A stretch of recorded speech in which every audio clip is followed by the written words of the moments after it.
Salut à toutes et à tous, cette semaine dans votre watchlist hebdomadaire c'est Flavien aux commandes et je vais vous parler d'un animé qui est sorti entre 2011 et 2014, qui a été produit par le studio Madhouse et qui est disponible sur Netflix pour 6 saisons et en tout 148 épisodes d'une vingtaine de minutes. Alors cet animé c'est Hunter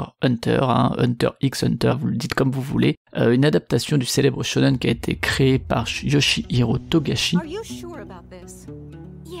When you were just a baby, your father abandoned you to be a hunter. You know that, don't you? I do. Gon really did it. He actually caught the master. I want to find out why it was so important to my dad. That's why I've got to do it. I promise you I'll pass the exam.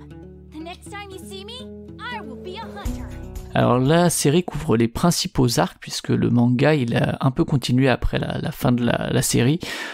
mais le manga il est dans un long hiatus depuis 2018 pour plein de raisons liées à son auteur. Alors par ailleurs c'est pas la seule adaptation qui a été faite de ce manga puisqu'il y a déjà eu une série animée en 1999 et plusieurs one-shots des OAV au cours des années 2000 et 2010 je crois. Alors Hunter x Hunter c'est très classique dans sa proposition de départ avec un héros qui est donc Gon Flex, un enfant qui vit chez sa tante et qui à 12 ans il part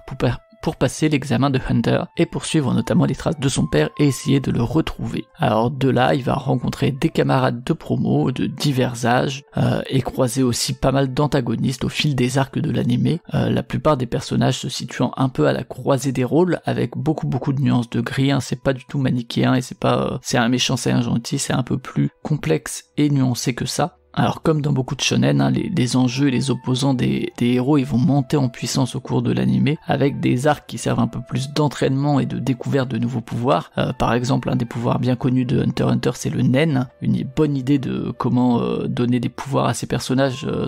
tout en mettant en jeu suffisamment d'éléments pour rendre les combats à la fois intéressants et éviter des conflits qui se basent uniquement sur la force et la puissance, puisqu'il y a plein de types de Nen différents, plein d'interactions entre les différents Nen, plein de manières d'utiliser son Nen qui sont vraiment une super bonne idée de la part de l'auteur. Alors moi ce que j'en retiens vraiment beaucoup de Hunter x Hunter c'est à la fois son aspect vraiment archétypal en termes de structure de départ, c'est vraiment très classique, mais surtout c'est la manière dont il va tourner autour de cette proposition avec encore une fois beaucoup de nuances. C'est aussi une série vraiment qui tourne autour de ces personnages et des relations entre les personnages avec souvent des zones d'ombre, des ambiguïtés comme par exemple pour c'était une ambiguïté assez évidente et qui saute aux yeux la relation entre Gon et Hisoka qui est un personnage ma foi qui est haut en couleur et faut savoir qu'il y a quasiment aucun personnage, y compris du côté des secondaires, voire des très secondaires, qui est laissé de côté. Et ça au point que si les protagonistes principaux de Hunter x Hunter c'est sans doute Gon et Killua, il y a quand même certains arcs complets qui tournent autour d'autres persos,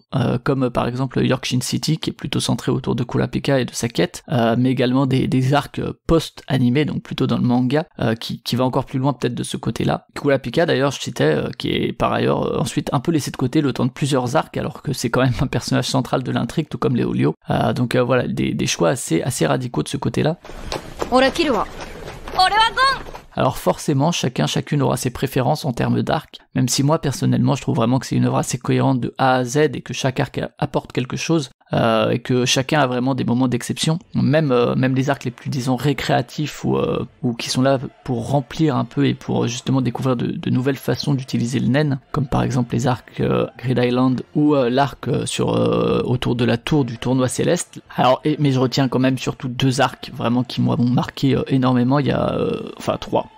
disons trois, il y a l'arc de départ parce que j'aime beaucoup moi les débuts d'aventure et ça pose des enjeux sans être trop sombre. Ensuite il y a l'arc qui est souvent le préféré des gens qui est à York-Shin City, avec une mise en scène absolument incroyable à plein de moments et une galerie de personnages tous plus fous et plus passionnants les uns que les autres. Et enfin le dernier arc que je retiens c'est l'arc Chimera Ants, donc les fourmis chimères, qui parfois on lui reproche certaines longueurs, notamment dans la mise en place de l'arc, mais il a vraiment des thématiques et puis une progression complètement folle, sans parler même de son antagoniste principal qui est incroyable et qui est ultra mémorable. Alors je l'ai dit, la série s'achève alors que le manga a lui continué, mais il faut savoir que malgré tout, le dernier arc et la fin de l'animé peut faire office de conclusion sans problème, parce qu'il y a vraiment, il y a un terme, ça finit une boucle, ça finit quelque chose, la fin de l'animé, donc même il y a pas tellement la frustration de savoir que le manga a continué. Donc une très grosse recommandation,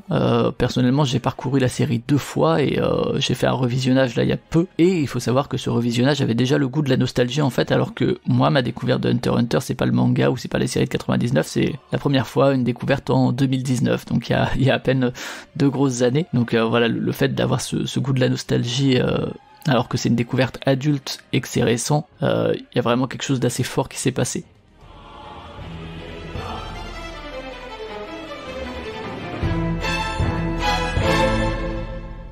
En complément de la série, je vous conseille sur YouTube, sur la chaîne de Click, je vous mettrai le lien dans la description, l'épisode de Dans la légende consacré à Hunter x Hunter. Voilà donc qui conclut cet épisode de Watchlist, qui, je le rappelle, fait partie du label Podcut. Vous pouvez retrouver Watchlist sur vos réseaux sociaux préférés, et éventuellement, si vous avez quelques pièces, soutenir le label sur Patreon. Alors Watchlist vous donne rendez-vous la semaine prochaine pour un nouvel épisode, et petit teaser, le nom de la série dont il sera question, eh bien sachez que, si vous voulez vraiment chercher, il est lié à un personnage secondaire de l'arc des fourmis chimères d'Hunter x Hunter. Je vous laisse à vos hypothèses, je vous souhaite une bonne semaine, ciao.